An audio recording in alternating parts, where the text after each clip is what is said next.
What's up guys, welcome to Daily Dose of Reddit. This is your host, Zach, and today's subreddit is r/TalesOfNeckbeards. Alrighty, here we have a return from Sciencebeard, okay? It's called, More Questionable Interactions with Sciencebeard, featuring lunch friends. Hey y'all, it's Kay from the last post of me realizing I have a neckbeard in my Earth and Space class. I have a few other stories of this kid. I was telling the last story to my friends in Sea Lunch. Everyone in this lunch group knows of this neckbeard and told me some odd things about this dude. Here's the cast. There's me, Kay the narrator, Hispanic, lesbian, lover of dad caps and denim jackets, listener of rap, trap, and hip-hop, watcher of cartoons and anime, artist, mellowing out right now, still got a mouth on me though, in mourning because I can't go to Rolling Loud 2020 down in Miami. Skater boy, a greasy yet funny dude, lanky, a frick boy, acne scars and long hair, still smells nice surprisingly, skates, obviously, but drives to school, Thrasher hoodies and beat up vans, actually smart despite smoking like the world is gonna end, is in a few on-campus college courses, similar tastes in music to me, insert crackles of a vape, I'm not gonna do that. Art fave, my anime friends, a good friend of mine, small, cute, and Korean, knows how to dress from cute skirts and sweaters to baggy dad jeans and streetwear anime tees. Incredibly intelligent and talented, avid anime watcher, is an AP Arts. I was in there until I was dropped into credit recovery. Nice to all. I go to her for good music and anime recommendations. I consider her neckbeard bait minus her absolute love for Playboy Carti. Salad, chill, mutual, gorgeous girl, tall in my English class, artist, dressing to no end, always working on homework or art, yoga pants and cute Adidas jackets and windbreakers, understanding and sweet, has tea about everyone. I'm calling her Salad because she works at some small salad chain. She isn't much to this story. She was texting her friends and doing psychology homework. Sciencebeard, the man, the myth, the beard.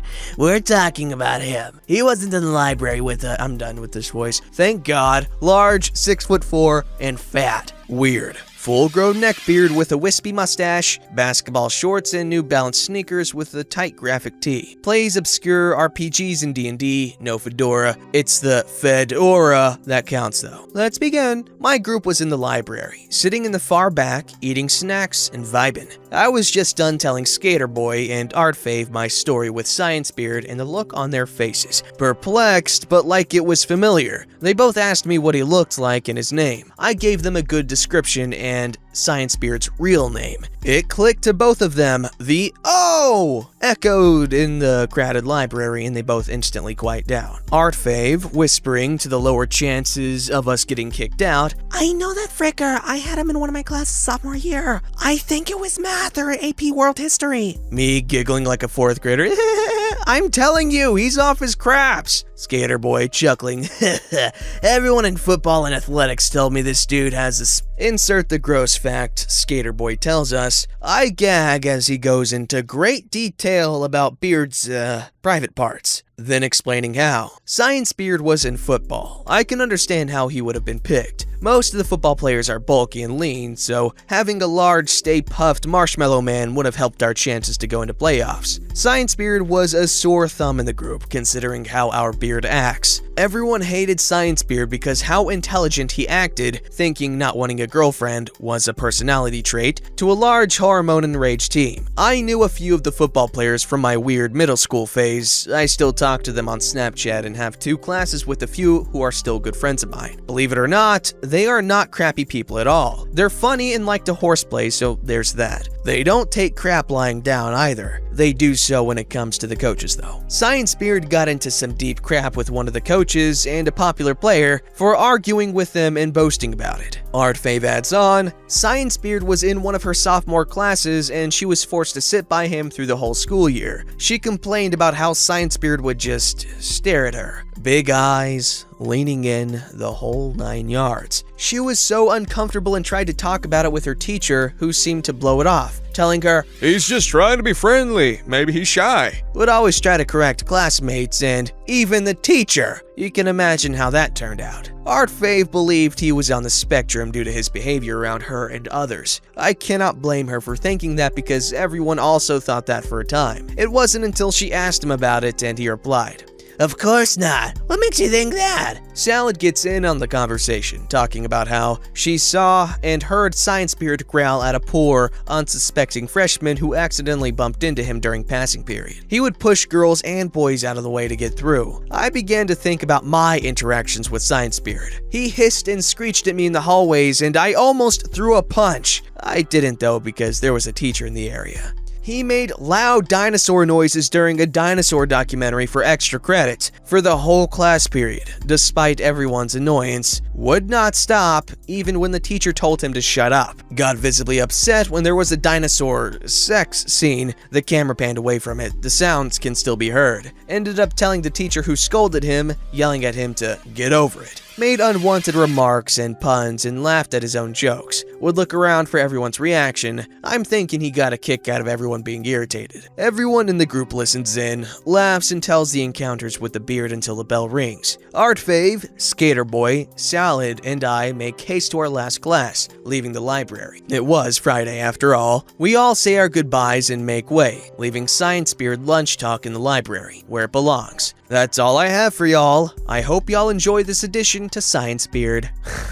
Okay, so we can make fun of him without worrying about him actually being, on the spectrum. What a freaking weirdo. Okay.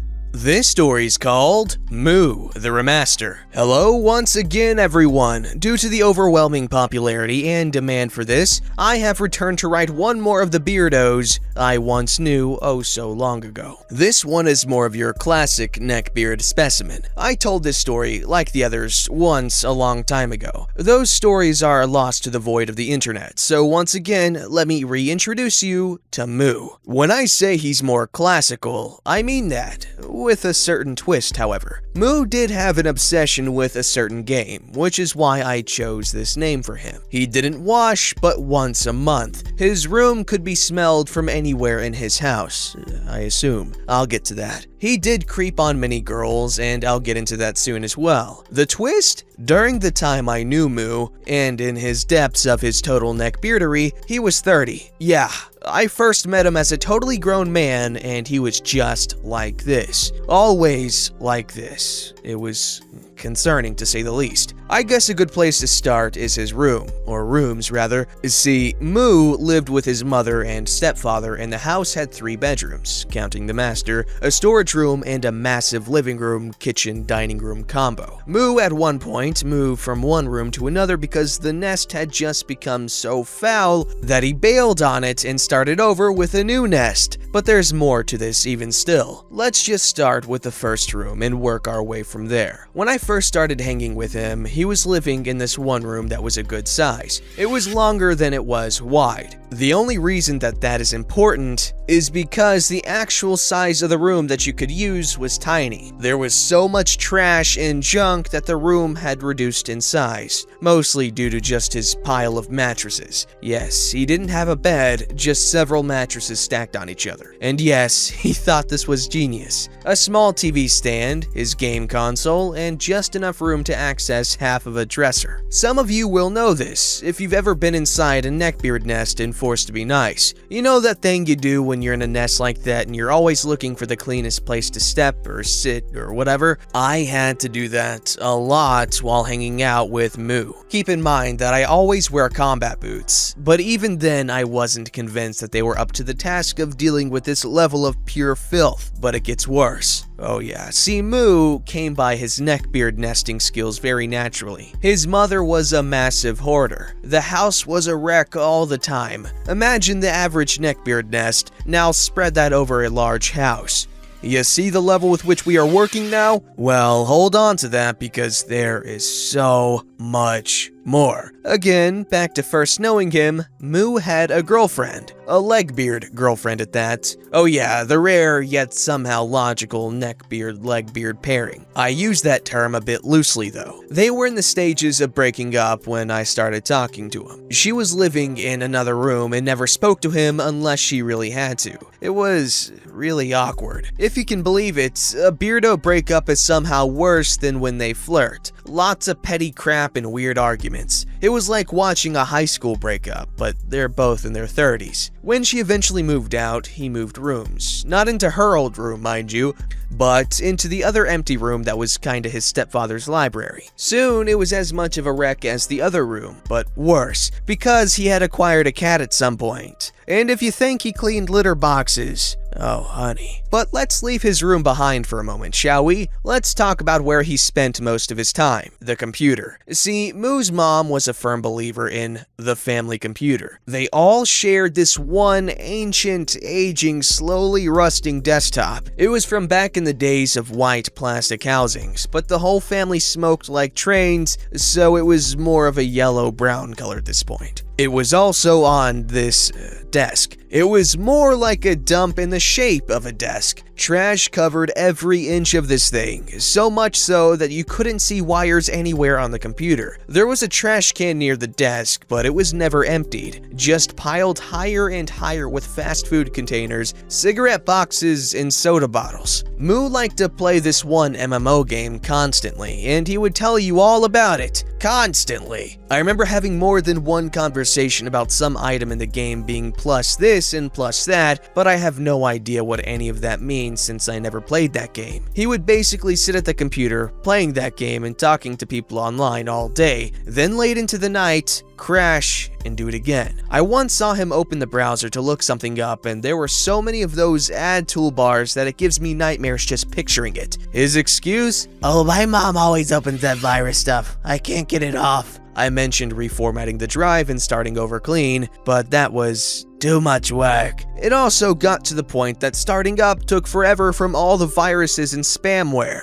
His solution? Never turn off the computer again. I knew Moo for several years. I think he shut down that computer twice. Thinking about that makes my inner tech nerd scream in terror. I went this long without telling you about his appearance, and that's kinda for a reason. Leave everyone wanting more, as they say. Let's start with the top. Yes, he did have a full-on neck beard. It was once a goatee, but he only trimmed it when he bathed, and that was once a month at best. So you can imagine how unruly and horrible this was. He was also balding, which is why he wore a hat everywhere he went. Surprisingly, not a fedora. Usually some kind of baseball cap that was so stained from being worn for several days in a row that the color started to run. He never brushed his teeth, so they were practically glowing yellow from years of neglect. And he would talk constantly, so hope you're okay with bad breath. His usual attire didn't consist of trench coats, but he did have a desire to have one. This is South Louisiana, however, and the trench coat in the summer is a total death wish. In that fashion, he usually wore tank tops or t-shirts. They were almost always covered in stains from food or had holes in them or both. If you thought he was wearing deodorant, you're so sorely mistaken. However, he did believe heavily in the old Chris Chan method of bathing. Spray yourself with Axe and you're fine. Spoiler, it wasn't fine. The cargo shorts though, he did wear a lot. Several pairs in several colors, but like the shirts, they were covered in stains and holes and whatnot. I try not to think about it too much. Another neckbeard staple was the shoes. Not the sneakers, though he did have some. He rarely wore those. No, he preferred what we like to call the musty mandals. You know those ornate-looking leather sandals that men can get at Walmart? Yeah, those. No socks though. Socks are constricting. Actual quote. Now that you have a full body picture, you can just imagine the smell. Hold on, let me make it worse. He changed clothes maybe once a month as well. Yes, he slept in those clothes. I can't even imagine that. Like, the thought makes my skin crawl. So this is where I'm gonna end this. Once again, this is an overview. I wanted to introduce you all to the neckbeards I know before telling their tales. It's easier for me, honestly. It feels like I'm writing some kind of deep lore. A horrible, horrible deep lore. I promise more actual stories are coming. It's just kinda taking me a bit with all my other projects. But I didn't forget about you all. Thanks again for everyone reading this, and thanks to Tim Tam Tom for putting me in his video. That was really awesome. Love you all, Moonhorse. Dude, why was he friends with all these people? Like, honestly, at some point you gotta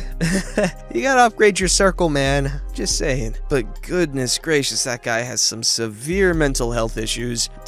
Oh my gosh, man, he needs to get outside. Literally, just getting outside, that's a good first step, and maybe trying to put more effort into grooming yourself. I know it might seem like it's a bit of work, but you gotta give yourself that, and then it'll become a routine, and then it'll feel less of a chore and more of an obligation, you know what I mean?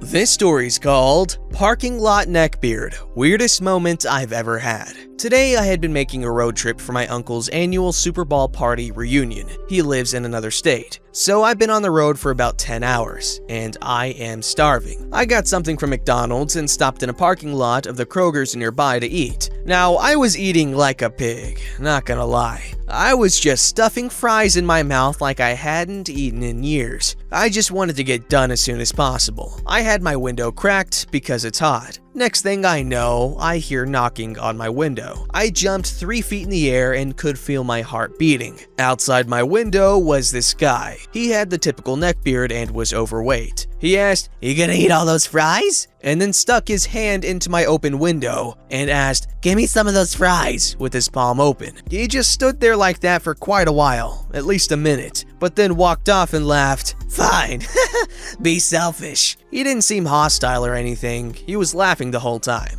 but I still was freaked out. I was planning to go into Kroger myself, but just pulled off, not wanting to run into him again. Okay, that is definitely weird. That is, okay, that would make me uncomfortable too. But thank God it wasn't near your place, right? Don't forget to like, subscribe, and hit that bell to never miss an episode.